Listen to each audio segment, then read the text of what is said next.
Happy ending massages are taboo. That is for sure. But anyone who says that they haven't at least been curious about them is lying to you. In case you are not aware, a happy ending massage is a massage that ends with you having an orgasm, usually via hand. Recently, I was on a trip with a lover in a foreign country where sex work is legal. We were looking into couples massages, like the regular kind, but I kept running across ads for erotic massage parlors. At first, we just sort of giggled as we came across them, but soon enough we were like, should we? I mean, I'm a sex geek at heart. Geek's gotta geek, right? Plus, I will try anything once. And what kind of a hypocrite would I be to extol the virtues of sex work to you on here, see my video on hiring an escort, without trying it out for myself? So even though I was a little nervous about it, okay, I was a lot nervous about it, there was something in me that just had to give it a go. I've worked with a lot of men who have experienced happy ending massage parlors. I've even recommended these types of experiences to clients as part of their sexual healing journey,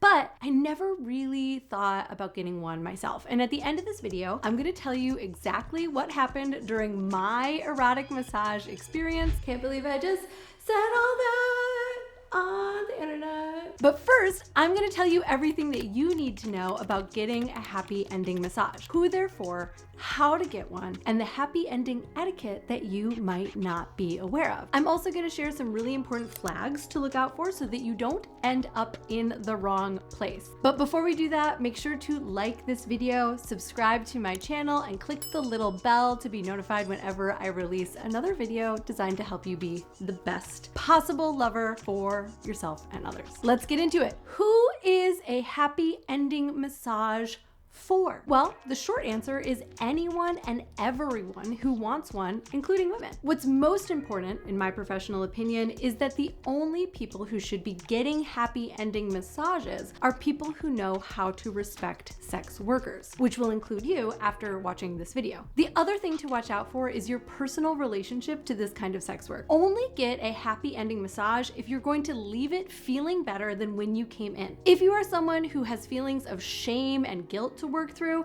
then I suggest that you give it a second thought. In other words, if you suspect that you would leave feeling bad about yourself, you would be better off skipping this experience for now. Let's talk about what to expect. Before going in for a happy ending massage, it is important to know loosely what you're getting yourself into. Although the specifics are going to differ from parlor to parlor, state to state, country to country, here is the general flow of events. These massages typically start off like a regular massage. You're gonna strip down, you're going to lay on a massage table or a bed, you're going to get a towel or a sheet likely over your body. The masseuse is gonna start by massaging around your whole body. Sometimes you get a full body massage. Sometimes that massage is really good. Sometimes it's comparable to a regular massage parlor. But sometimes the full body massage isn't gonna last that long at all or isn't gonna be that good, and that's okay. In this case, it's serving as just like a warm up to the grand finale. Either way, it is important to remember that usually these folks are not trained massage therapists. So the quality of the body massage is going to vary. It's kind of just nice to have somebody touch your body in a way that is meant for it to feel good. So go ahead and lean into that. After some time working on your body, the masseuse will make their way to your genitals. Sometimes that's going to mean that they stand next to you while they touch you. Sometimes they're going to climb on top of you. Either way, they're going to do their absolute best to bring you to orgasm using their hands. It is as simple as that. All right, how to find your happy ending massage. No matter what country or city you live in, there are likely to be happy ending massage parlors around you. And although they're most likely available, it is important to find the right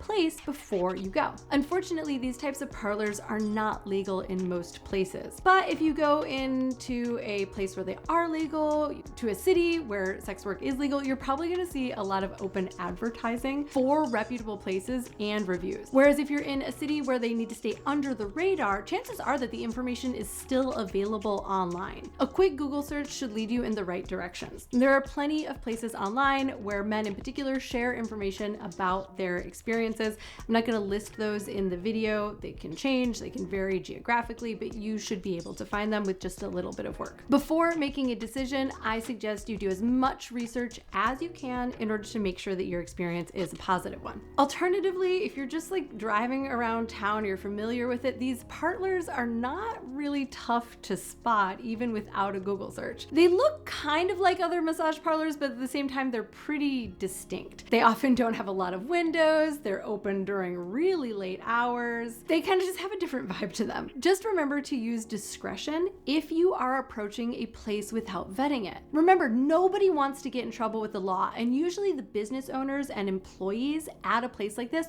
are at much greater risk, both legally, but also for their health and their safety, than you are as a patron. So please keep their safety and protection in mind always. That should be your top priority. All right, along with that, let's get into the etiquette. If you are getting a happy ending massage, it is important to remember that you are entering someone's workplace. Be polite and respectful. This is non-negotiable. You have to respect the masseuse's boundaries just as much as you would any other woman in your life, period. A simple courtesy is arriving freshly showered and clean, same as you probably would for a regular massage or a date. If any requests are made of you at the front desk or ahead of the massage, understand that it is usually for the safety and comfort of the masseuse, and please comply. Of course, if you're uncomfortable at any time or with any requests, you shouldn't push past your own boundaries. If something doesn't feel right, you can always politely excuse yourself and leave. You do have the power to say no. The important thing is to never be pushy or to reject the requests of the service provider. If you have any special requests of your own, you are best off voicing them before the massage begins so that everybody is on the same page. Sometimes there's a language barrier, like for me when I was in this other country getting mine, but we live in the 21st century.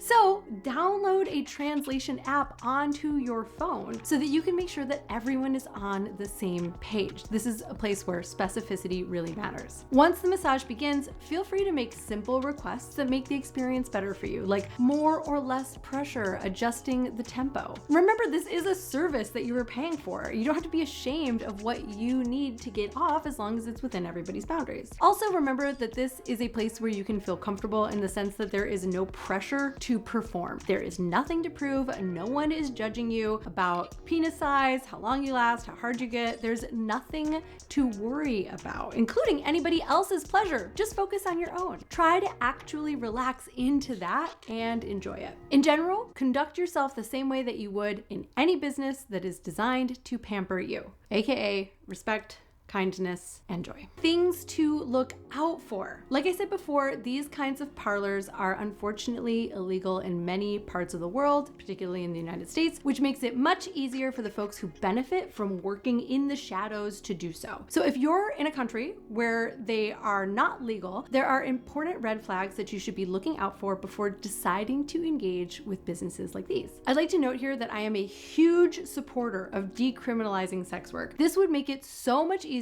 for safe and consenting adults to get their needs met, put food on the table, all while protecting women and men from being trafficked to fulfill these roles. The people who watch my YouTube channel come from all over the world, so depending on where you are, the places that are nearby won't always be operating above the law, and because of that, the sad truth is that you are running the risk of engaging with folks who have been trafficked for work. I wish I had a better answer for this, but my best recommendation is to use your gut, do your research, look at reviews online, and then to be smart and observant about your environment. I would say the grand majority of folks who work in sex work actually want to work in sex work. We kind of have this story about people like being forced so they don't have any other option, but the sex workers who I know and who are my friends choose to do that for a living. And I've known plenty of people who love giving happy ending massages. That is a job that they truly desire. But if it feels to you like the person who is serving you wants to serve you, at least as much as your average Chipotle employee wants to serve you guacamole, then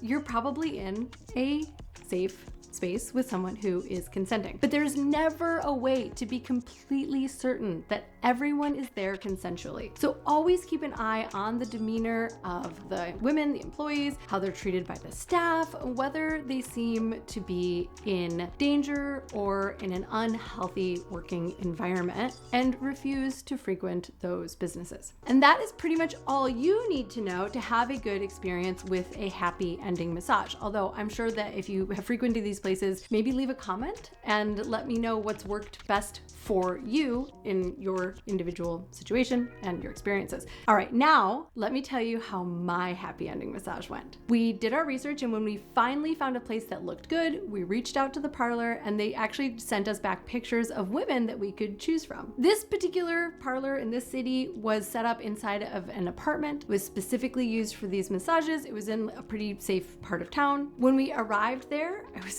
I can't tell you how nervous I was, which is really cute. When we got there, they had us shower. We changed into little robes and slippers. They set us up in a room with a queen-sized bed. It was very dimly lit. It was like a little bit decorated. This is, a lot different than like a standard massage table to be on a bed, but again, I was with a partner. It made sense. So the massages that we ordered were called melee massages, and they're a little bit more intense than just a hand-based massage. After the woman gave us full body massages, they rubbed us down with oil and rubbed their bodies all over us. That's the melee part. And honestly, it was amazing. As a bisexual woman, I was really turned on by the experience of having a really attractive woman who I got to choose from a lineup, lavish me with attention. As someone who is non-monogamous, I really enjoyed watching my partner get tended to by a woman that he was really attracted to in front of me. That might not be for all folks. Once the woman who was working on me had rubbed me down fully, she flipped me onto my back, went to the closet, grabbed a miniature magic wand style vibrator. Before I could say anything, she put a condom over the toy, which had me feel a lot more relaxed and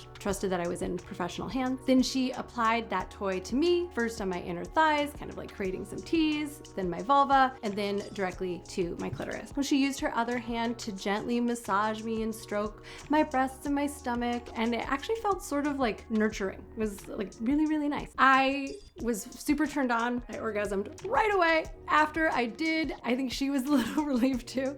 She rubbed me down for a little bit longer, kind of like helped me to ground the experience. And once both me and my partner were done, we jumped into the shower. The sex workers came with us into the shower and they scrubbed us down, which was such an awesome way to end the experience. I tipped them a lot of money, like probably doubled the cost of our massage because it was so great and it was very affordable, partially because of the exchange rate. Overall, the experience was awesome. It was so much easier and less awkward than I was afraid that it was going to be. And now that I understand how the process works personally, I would totally do it again. Now remember, not everyone is going to be into this kind of thing, and that is totally okay. It is all about finding out your unique desires and meeting them responsibly. Again, put your tips and advice in the comments below, and don't forget to subscribe. I'm Caitlin V. Thanks for watching. I will see you here next time.